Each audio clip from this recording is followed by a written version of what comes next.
Terima kasih Pak Ketua atas undangannya pada hari ini. Kita akan membahas hal yang sangat penting untuk keberlangsungan kehidupan berbangsa dan bernegara, terutama dalam hal menyangkut desa. Lanjut. Kami sampaikan status desa dalam kawasan hutan.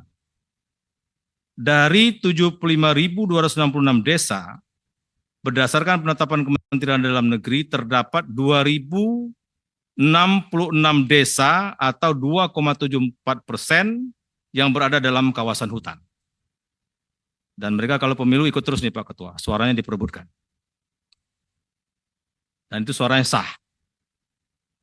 Desa dalam kawasan hutan adalah desa yang secara administratif berada dalam batas kawasan hutan negara, baik hutan lindung, hutan konservasi, maupun hutan produksi, yang ditetapkan oleh pemerintah berdasarkan Undang-Undang Kehutanan. Jadi tadi betul Pak Ketua Komisi, ini bersinggungan dengan Kementerian Kehutanan. Berdasarkan Indeks Desa tahun 2025, desa yang dalam kawasan hutan memiliki status mandiri sebanyak 171, 5,76%, desa maju 428 atau 14,43%, dan berkembang sebanyak 898 desa atau 30,2%. Juga terdapat desa berstatus tertinggal sebanyak 603 desa, dan sangat tertinggal sebanyak 856 desa, Pak Ketua. Jadi ini menyangkut status desa juga. Selanjutnya, status desa yang berada di tepi atau sekitar kawasan hutan. Yang kami maksud di sini adalah desanya memang tidak masuk kawasan hutan, tapi belakang rumahnya sudah kawasan hutan. Bahkan ada satu desa lapor ke kami, Pak Ketua, untuk lahan kuburan pun nggak ada. Nah ini, dan tidak boleh kalau buat lahan kuburan di kawasan hutan itu. Selanjutnya desa-desa yang berada di tepi atau sekitar kawasan hutan sebanyak 15.481 desa atau sekitar 20,56%. Desa di tepi sekitar atau kawasan hutan adalah desa yang secara administratif berbatasan langsung dengan kawasan hutan tetapi tidak berada dalam kawasan hutan. Dan ini nyaris desa-desa ini tidak punya lahan pertanian. Karena tadi saya bilang, jangankan lahan pertanian, lahan kuburan pun nggak punya. Karena langsung belakang rumahnya adalah hutan. Sebagian besar desa yang berada di tepi atau sekitar kawasan hutan berstatus mandiri sebanyak 2.927 desa, maju sebanyak 4.230 desa, dan berkembang sebanyak 5.245 desa. Dari dua tabel di muka, nampak bahwa posisi desa terhadap hutan ikut mempengaruhi status perkembangan desa. Banyak desa yang berada di kawasan hutan berstatus tertinggal atau sangat tertinggal karena terhambat akses modal, infrastruktur, dan legalitas lahan. Kami baru terima dari Bupati Hulu Sungai Tengah, kalau tidak salah, untuk menempuh 2 desa itu bisa 7 jam karena nggak bisa. Selanjutnya, sementara desa-desa yang berada di tepi atau sekitar kawasan hutan memiliki akses lebih luas, lahan bersertifikat, serta dekat dengan hutan sebagai sumber penghidupan masyarakat, sehingga cenderung berstatus mandiri, maju, dan berkembang. Selanjutnya, karakteristik desa yang berada dalam kawasan hutan. Lebih jauh mengenai karakteristik desa yang berada di dalam kawasan hutan, ditinjau dari aspek-aspek berikut. Pertama, aspek geografis dan ekologis. Terletak di sekitar atau dalam wilayah yang ditetapkan sebagai kawasan hutan negara, aksesibilitas sering terbatas, jalan sulit, jauh dari pusat kota, lingkungan alam masih dominan, tapi perempatan dibatasi peraturan kehutanan. Jadi masyarakat kalau masuk hutan banyak ditangkap juga, Pak. Kedua, aspek sosial demografi. Masyarakat desa dalam kawasan hutan memiliki ketergantungan tinggi terhadap hasil hutan untuk kebutuhan hidup. Struktural sosial masih kental dengan nilai tradisi, adat, istiadat, dan norma kearifan lokal. Yang ketiga, aspek ekonomi. Mata pencarian utama pertanian, perkebunan, dan lain sebagainya. Yang keempat, aspek hukum dan kelembagaan masyarakat desa dalam kawasan hutan tidak memiliki alas hak karena tanahnya masuk dalam wilayah administrasi kehutanan. Wewenang desa dalam mengelola sumber daya alam terbatas oleh peraturan kehutanan pemanfaatan sumber daya hutan melalui skema kerjasama dan buruh. Selanjutnya, kelima, aspek infrastruktur. Jalan listrik, sekolah, kesehatan relatif minim. akses informasi dan teknologi terbatas. Kami laporkan Pak Ketua dan para anggota, saya pernah nginep di Desa Tepian Langsat, Kalimantan Timur, Pak. Itu semua ada sekitar 14 dusun. Sebelum merdeka sudah ada, Pak. Di Tepian Langsat, Kalimantan Timur. Saya nginep situ, Pak. Listriknya belum ada, sinyal nggak ada, Pak. Tapi saya nginep situ, Pak. 8 jam dari Samarinda. Kenapa itu nggak bisa dibangun? Karena semua dusun di situ berstatus hutan, Pak. Sehingga setiap mereka ke BPN tertolak. Itu sudah saya jembatani waktu itu, Pak. Dan listrik sudah mulai masuk sekarang. Waktu itu saya datang ke sana, jalan aspal mulai masuk, Pak. Jadi saya nginap situ, Pak Ketua. Selanjutnya, urgensi penambahan desa dalam kawasan hutan. Urgensi pembahasan desa dalam kawasan hutan. Ini penting sekali agenda ini. Pembahasan desa dalam kawasan hutan sangat urgent karena menyangkut hak hidup masyarakat, kelestarian hutan, serta kepentingan pembangunan nasional dan global. Bila tidak dilakukan pembahasan, maka hal yang terjadi adalah 1. Desa akan terus mengalami ketidakpastian administrasi dan sulit mengakses program pembangunan. Yang kedua, konflik antara masyarakat dengan negara atau swasta akan berkepanjangan. 3, masyarakat desa akan tetap miskin secara struktural karena akses ekonomi dibatasi aturan kehutanan. 4, tekanan ekonomi bisa mendorong deforestasi, serta yang kelima, masyarakat desa tidak produktif sehingga sulit mencapai kemandirian pangan dan energi.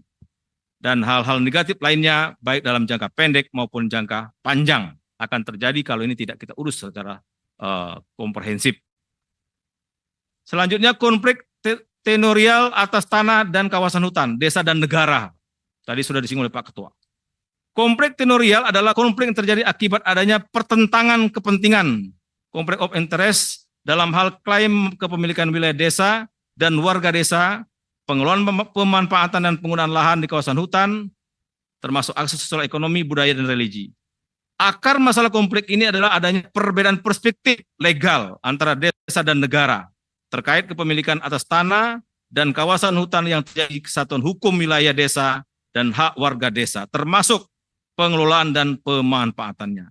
Di satu pihak, yaitu pemerintah dan masyarakat desa memiliki perspektif bahwa hutan merupakan bagian integral dari kehidupan desa, sehingga berhak atas kepemilikan, penguasaan, dan pemanfaatan tanah serta kawasan hutan untuk kehidupan termasuk aktivitas produksi ekonomi, sosial budaya, dan religi di pihak lain.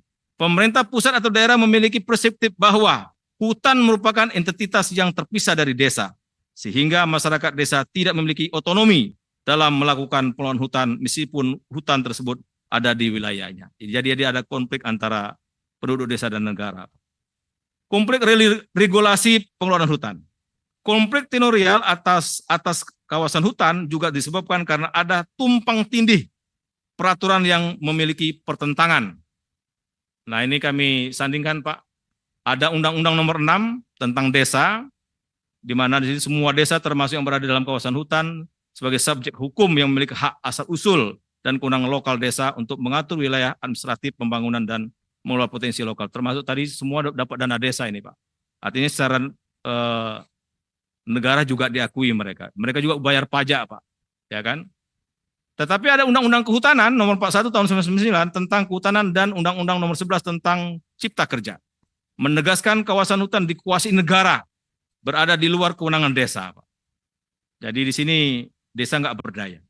Sehingga desa memerlukan izin khusus untuk mengelola hutan seperti melalui perhutanan sosial, hutan desa, hutan adat, dan hak pinjam pakai hutan. Pertentangan aturan tersebut berimplikasi pada kriminalisasi masyarakat desa hutan karena dituduh merambah hutan, Pak. Banyak warga desa yang ditangkap, Pak.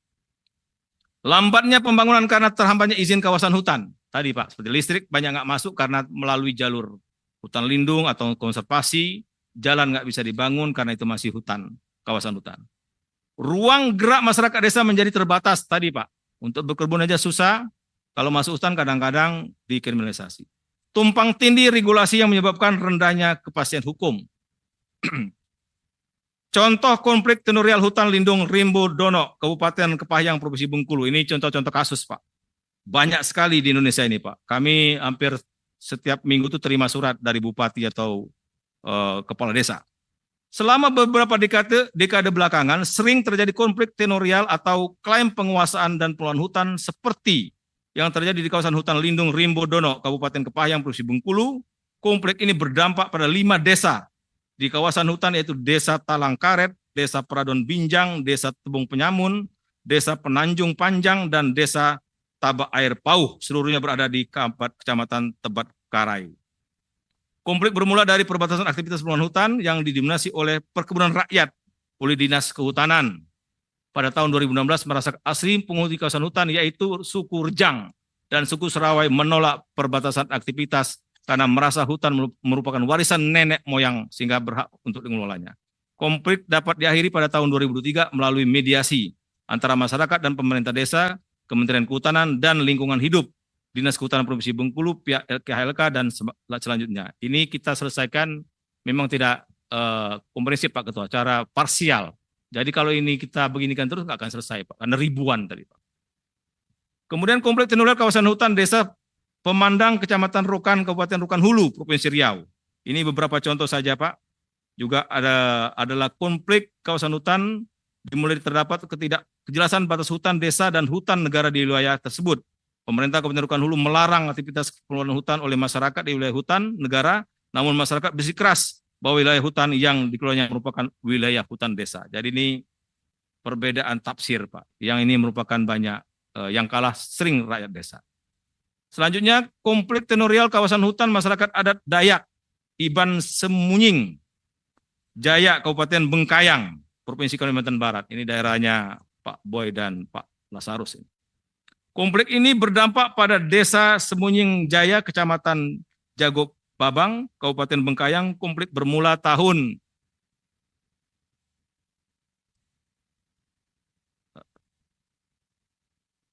2012 pada saat PT Lido Lestari.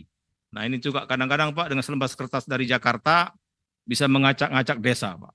Untuk perkebunan, pertambangan, ya kan. Desa lebih dulu, tapi karena selembar kertas dari Jakarta, desa bisa berubah wajah Pak. Bahkan mereka cenderung menjadi korban.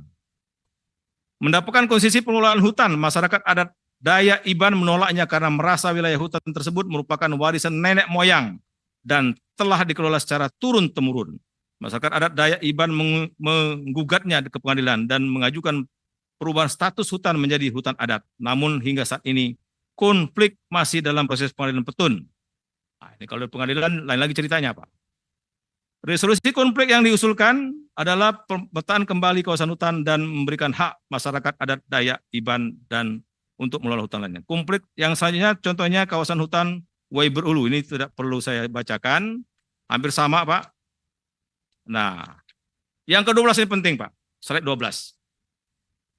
Konflik tenurial Desa Sukawangi, Kecamatan Sukamakmur, Kabupaten Bogor. Ini ceritanya lebih seru lagi Pak. Jadi desa ini berdiri sebelum Indonesia merdeka. Tahun 80 ada seorang pengusaha minjam duit ke bank yang menjadikan agunan desa Pak. Sekarang desa dilelang. Sudah dikasih plang bahwa akan disita. Saya sudah para pihak Pak. Enggak boleh di Republik ini ada desa yang dilelang. Sudah saya lakukan pendekatan keras ini Pak. Masa 9+62 rakyatnya akan diusir, tidak boleh. Di Bogor dekat sama kita. 2 desa menjadi agunan. Jadi bagaimana dulu cek and rechecknya di mana di lapangan? Masa desa dijadikan agunan Pak? Sementara desa ini sebelum merdeka sudah ada. Ini lucu tapi menyedihkan. Nah, saya kira ini rapat penting ini hari ini legacy buat kita. Kemudian konflik tenurial Desa Sukaraja, Kecamatan Sukamakmur, Bogor, Provinsi Jawa Barat. Ini dengan korporasi. Ya, ini banyak juga mereka sehingga masyarakat desa tidak terusir, tentunya solusi-solusi tersebut di atas membutuhkan dukungan penuh dari pemerintah. Praktik baik kerjasama pemanfaatan hutan. Ini tidak perlu saya bacakan, inti-inti saja. Slide 15 saja. Strategi pembangunan desa dalam kawasan hutan. Beberapa strategi pembangunan desa dalam kawasan hutan yang diupayakan oleh Kementerian Desa dan Pembangunan Daerah Tertinggal antara lain pendampingan hukum untuk menyelesaikan masalah status wilayah administrasi desa di kawasan hutan yang belum jelas batas-batasnya. diversifikasi ekonomi desa berbasis pemanfaatan hasil hutan non-kayu, pengembangan ekowisata hutan dan perluasan akses pasar hasil hutan non-kayu, pemberdayaan dan penguatan ekonomi kapasitas SDM desa dalam pengelolaan hutan. Jadi banyak desa wisata itu kita pinjam dengan kehutanan, Pak, banyak, Pak. Tapi ya itu namanya pinjam, berarti suatu saat kan bisa diambil. Rekomendasi, resolusi konflik. Nah, ini mudah-mudahan bisa kita kita jadikan bahan kita untuk mengambil langkah strategis, Pak. Ini terakhir ini kami sampaikan, rekomendasi resolusi konflik. Kementerian Desa dan Pembangunan Daerah Tertinggal mendorong resolusi konflik tenorial atau hutan agar tidak menimbulkan masalah yang berkepanjangan. Rekomendasi resolusi konflik diusulkan antara lain, 1. Pemetaan kembali kawasan hutan sebagai wilayah administrasi pemerintahan desa dan hak milik warga desa. Pemetaan ini harus dilakukan secara terintegrasi oleh Kementerian Kehutanan, Kementerian Dalam Negeri, Kementerian Desa PDT, Kementerian Agraria dan Tata Ruang. Pemetaan juga harus melibatkan partisipasi masyarakat desa. Yang kedua, menetapkan perubahan status kawasan hutan. Ini perlu perubahan status, Pak. Menetapkan perubahan status kawasan hutan yang telah dikelola masyarakat desa sebagai wilayah perhutanan sosial atau skema lain yang sesuai seperti hutan desa, hutan adat. Perubahan status ini mendorong partisipasi masyarakat desa untuk melakukan konservasi hutan dan mengelola hasil hutan non-kayu. Mengelola hutan non-kayu sehingga dapat meningkatkan kualitas hidupnya. Yang ketiga, menerapkan skema inklap. Nah, inklap ini sebenarnya tidak terlalu sulit, Pak, yaitu mengeluarkan sebagian kawasan hutan menjadi wilayah administratif pemerintahan desa. Bayangkan itu banyak desa di daerah areal kebun sawit, Pak. Itu juga duluan mana, kebun sawit atau desa? Ya duluan desa, tapi malah desanya mau diusir, Pak. Ini gara-gara selembar kertas tadi, kan mereka tuh lahir di situ, Pak Ketua, bukan pilihan, Pak. Ya kan, kalau mana mungkin mereka mau lahir di sana, kalau mau lahir di Jakarta, tapi karena sudah takdir lahir di situ ya harus kita lindungi hak. Jadi inklap ini tidak terlalu sulit, Pak. Tapi banyak faktanya mereka tetap kalah, Pak, karena selembar kertas tadi. Yang keempat, jika desa sudah mengelola dan memanfaatkan hasil hutan sejak lama, serta sangat bergantung pada hutan, bahkan sebelum SK penetapan kawasan hutan. Jadi banyak desa-desa itu sebenarnya punya hutan, Pak, tapi karena ada Undang-Undang Nomor 41 tadi, penataan hutan kembali, mereka menjadi bagian yang ya istilah saya itu korban lah, ya. Selama ini menjadi hak mereka, diambil menjadi hak hutan. Itu kalau bisa kita kembalikan menjadi hak mereka kembali. Yang kelima, desa yang wilayahnya sebagian berada dalam kawasan hutan dapat dilakukan skema enklave wilayah dengan mengeluarkan sebagian kawasan hutan negara menjadi wilayah administratif desa. Namun jika sebagian wilayah desa berada di kawasan hutan lindung yang tidak bisa diubah statusnya, maka dilakukan, ya ini mungkin perlu ada kesepakatan, Pak. Jadi dicarikan yang bukan kawasan hutan lindung untuk masyarakat bisa pindah. Ini tapi perlu kesepakatan supaya tidak ada gejolak sosial. Yang terakhir, jika skema enklave wilayah sama sekali tidak dapat dilakukan seperti pada kasus desa di dalam kawasan hutan lindung, maka dilakukan skema pemindahan tadi, Pak. Jadi ini saya setuju dengan Pak Ketua, ini kita selesaikan secara komprehensif, tidak parsial, karena kalau satu-satu sulit, Pak. Karena tapi kalau kita lakukan sebuah keputusan politik negara untuk semua desa yang ada di kawasan hutan maupun ada di perbatasan hutan, sehingga itu akan mendorong untuk desa-desa menjadi lebih maju. Apalagi ada cita yang ke-6 Bapak Presiden Prabowo, membangun dari desa dan dari bawah untuk pemerataan ekonomi dan pemberantasan kemiskinan, Pak. Dua sisi mata uang nih, Pak. Pemerataan ekonomi dan pemberantasan kemiskinan. Saya kira ini momen yang paling penting. Pak Presiden sangat concern dengan desa. Kami akan berusaha sekuat tenaga, Pak Ketua, untuk melakukan, termasuk kami memang sudah juga MOU dengan Menteri Kehutanan, Pak. Jadi ini juga akan kami bawa rapat dengan Menteri Kehutanan dengan para pihak, sehingga sekali lagi semua yang ada kita sebutkan tadi warga negara Indonesia. Terima kasih Pak Ketua atas raker hari ini yang merupakan sangat bersejarah, dan ini bentuk pembelaan kita terhadap desa-desa yang ada di Indonesia. Terima kasih. Wassalamualaikum warahmatullahi wabarakatuh.